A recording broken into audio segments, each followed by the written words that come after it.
ظہر کی نماز کی اذان دینے لگے، اللہ کے نبی کا انتقال ہو چکا ہے۔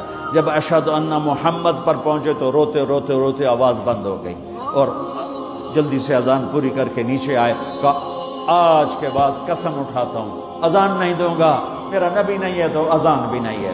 اور حضرت ابو بکر سے اجازت لے کر جب وہ خلیفہ بن گئے جہاد پہ چلے گئے، 6 مہینے تک آئے نہیں۔ لاکھوں صحابہ جہاد میں گئے، کسی کو میرے نبی خواب میں نہیں آئے، صرف بلال کو آئے۔ بلال یہ کیا بے وفائی، ہم سے ملنا ہی چھوڑ دیا، ہمارے پاس آنا ہی چھوڑ دیا۔ آنکھ کھلی تو ان کو یوں لگا جیسے اللہ کے نبی زندہ بلا رہے ہیں، یا رسول اللہ میں آ گیا، یا رسول اللہ میں آ گیا۔ اور اسی وقت اونٹنی کو بھگایا۔ 21 دن کا سفر 7 دن میں کیا، 7 دن صرف نماز اور پیشاب کے لیے اترتے تھے اور بھگاتے بھگاتے بھگاتے 8ویں دن جب مدینے میں پہنچے تو آتے شور مچایا، یا رسول اللہ میں آ گیا، یا رسول اللہ میں آ گیا۔ ان کے ذہن سے نکل گیا کہ آپ تو دنیا سے جا چکے ہیں۔ جب مسجد کے قریب پہنچے تو پھر تڑپ اٹھے اور چیخنے لگے کہ آپ تو ہیں ہی نہیں۔ پھر گئے سیدھے قبر پہ جا کے یوں قبر کو لپٹ گئے، یا رسول اللہ میں تو آ گیا ہوں، آپ کہاں ہیں؟ یا رسول اللہ میں تو آ گیا ہوں، آپ کہاں ہیں؟ یا رسول اللہ میں تو آ گیا ہوں، آپ کہاں ہیں؟ بے قراری میں روئے جا رہے ہیں، میں تو آ گیا ہوں، آپ کہاں ہیں؟ میں تو آ گیا ہوں، آپ کہاں ہیں؟ ہے نماز کا وقت داخل ہو گیا۔ کون سی نماز تھی اللہ ہی جانتا ہے، اور سب کو پتا تھا بلال نے قسم کھائی ہے کہ اذان نہیں دیں گے، لہذا کسی کو جرت نہیں ہو رہی کہ بلال سے کہیں آج اذان بلالی سنا دے۔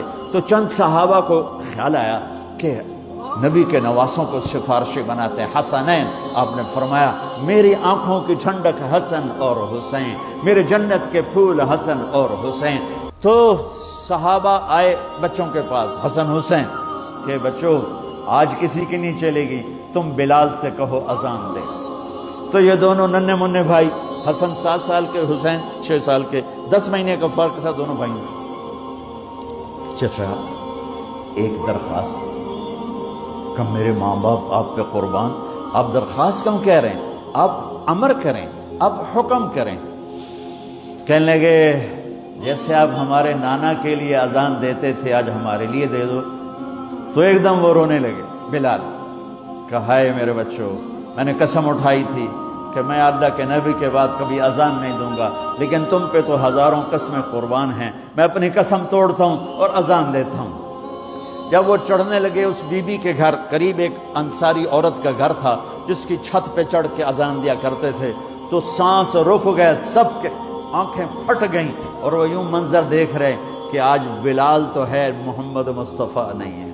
آج اذان بلالی تو ہوگی لیکن محمد مصطفیٰ کی جھلک نہ ہوگی۔ جب انہوں نے کانوں میں انگلیاں، جب انہوں نے اللہ اکبر کہا